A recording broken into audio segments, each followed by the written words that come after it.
अब होगी देश की हर छोटी बड़ी बात वेब टीवी इंडिया के साथ। राष्ट्र की बात आपके साथ। नए कृषि कानूनों को लेकर किसानों और सरकार के बीच गतिरोध को लेकर आज सुप्रीम कोर्ट ने तीखी प्रतिक्रिया जताई है। कृषि कानूनों के विरोध में 45 दिनों से ज्यादा समय से दिल्ली की सीमा पर डटे हुए देश के अन्नदाताओं ने गतिरोध को खत्म करने के लिए 8 दौर की बातचीत की, लेकिन कृषि कानूनों के मुद्दे पर कोई नतीजा नहीं निकल सका। दिल्ली की सीमा पर धरने पर बैठे किसानों ने गणतंत्र दिवस पर राष्ट्रीय राजधानी और देश के अन्य हिस्सों में किसान परेड निकालकर आंदोलन तेज करने की चेतावनी दी है। नवंबर अंत में शुरू हुए प्रदर्शन के बाद अब तक कई किसानों की जान जा चुकी है।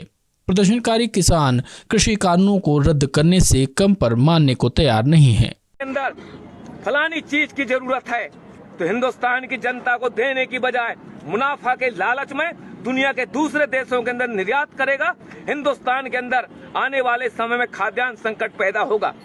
ये इस कानून की वजह से हिंदुस्तान की जो आबादी है 40% लोग जो राशन की दुकानों से 2 रुपया 5 रुपया किलो का जो अनाज लेते हैं, जब सरकार खरीदी नहीं करेगी, सार्वजनिक राशन प्रणाली की दुकानें बंद हो जाएंगी, FCI की गोदामें बंद हो जाएंगी, वेयर हाउस बंद हो जाएंगे। और ये जो कानून है, ये कानून हिंदुस्तान की सरकार ने अडानी अंबानी जैसे जो पूंजीपति हैं, अमेरिका जैसे जो साम्राज्यवाद है, उनके दबाव में आकर के हिंदुस्तान की खेती, हिंदुस्तान के किसानों को बर्बाद करने के लिए ये काला कानून लेकर के आई है। हिंदुस्तान का किसान 22 दिन से आज दिल्ली के 5 जो बॉर्डर हैं, इन बॉर्डरों में कफन बांध के किसान यहाँ बैठा है कि मोदी सरकार इन कानूनों को वापस ले। जब तक ये कानून वापस नहीं होंगे, हिंदुस्तान का किसान अपनी इस आंदोलन को आगे बढ़ाता रहेगा। हमारी सिर्फ यही मांग है। सरकार ये कह रही है कि हम संशोधन करने के लिए तैयार हैं। हमको और आपको मालूम है कि हमारे देश के अंदर संविधान बनने के बाद कितने संशोधन नहीं हो गए। अगर एक कानून बन गया, कानून में मान लो गारंटी भी लिख दी, लेकिन जब चाहेगी सरकार उनमें संशोधन कर सकती है। इसलिए सिर्फ एक ही रास्ता है, हिंदुस्तान के किसानों को मौत से अगर बचाना है, देश की आजादी को अगर बचाना है, तो जो काले कानून है, ये काले कानून वापस होना चाहिए। इस सवाल को लेकर के हम लड़ रहे हैं और आखिरी हम किसान संगठनों की तरफ से विश्वास दिलाना चाहते हैं। वो बहादुर 30 किसान जिन्होंने अपनी शहादत दी है, वो भी किसी के बाप है, वो भी किसी के पति हैं, किसी के भाई हैं, किसी के सुहाग हैं। ये मोदी सरकार, ये नरेंद्र मोदी की सरकार 30 किसानों की शहादत के नाम पर एक शब्द बोलने के लिए तैयार नहीं है। ऐसी सरकार को हिंदुस्तान की सत्ता में रहने का कोई हक नहीं है। हम किसान भाइयों से गुजारिश करना चाहते हैं, ईंट का जवाब पत्थर से दो, किसान को बचाओ, देश को बचाओ।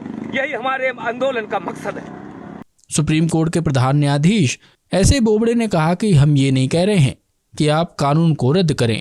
हम बहुत बेतुकी बातें सुन रहे हैं कि कोर्ट को दखल देना चाहिए या नहीं। हमारा उद्देश्य सीधा है कि समस्या का समाधान निकले।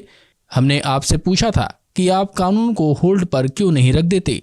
उन्होंने कहा कि हम समझ नहीं पा रहे हैं कि आप समस्या का हिस्सा हैं या समाधान का। सुप्रीम कोर्ट ने सरकार से 2 टूक पूछा कि क्या आप कानून को होल्ड कर रहे हैं या नहीं। अगर नहीं तो हम कर देंगे। CJI ने कहा कि आप हमको बताइए कि आप कानून को लागू करने पर रोक क्यों नहीं लगा सकते। अगर आप नहीं करेंगे तो हम करेंगे। उन्होंने कहा कि रोज हालत खराब हो रही है, किसान आत्महत्या कर रहे हैं। किसानों ने बुजुर्ग और महिलाओं को भी आंदोलन में शामिल किया हुआ है। Chief justice of India Bobde ने कहा कि हम ये स्पष्ट करना चाहते हैं कि हम प्रदर्शन के खिलाफ नहीं हैं। विरोध जारी रह सकता है, लेकिन सवाल ये है कि क्या विरोध इसी जगह पर होना चाहिए। हमें लगता है कि जिस तरह से धरना प्रदर्शन पर हरकतें हो रही हैं, उसे देखकर लगता है कि एक दिन शांतिपूर्ण प्रदर्शन में कुछ घटित हो सकता है। हम नहीं चाहते कि कोई घटना हो। उन्होंने कहा कि कोर्ट किसी भी नागरिक को ये आदेश नहीं दे सकता कि आप प्रदर्शन ना करें। हाँ, ये जरूर कह सकता है कि आप इस जगह प्रदर्शन ना करें। सुप्रीम कोर्ट ने कहा कि यह सुनिश्चित हो कि प्रदर्शन में कोई हिंसा या ब्लड बाथ ना हो। CJI ने कहा कि अगर जाने अनजाने में कुछ भी गलत होता है तो इसके लिए सभी जिम्मेदार होंगे। किसी भी क्षण छोटी सी चिंगारी से हिंसा भड़क सकती है। अब होगी देश की हर छोटी बड़ी बात वेब टीवी इंडिया के साथ। राष्ट्र की बात आपके साथ।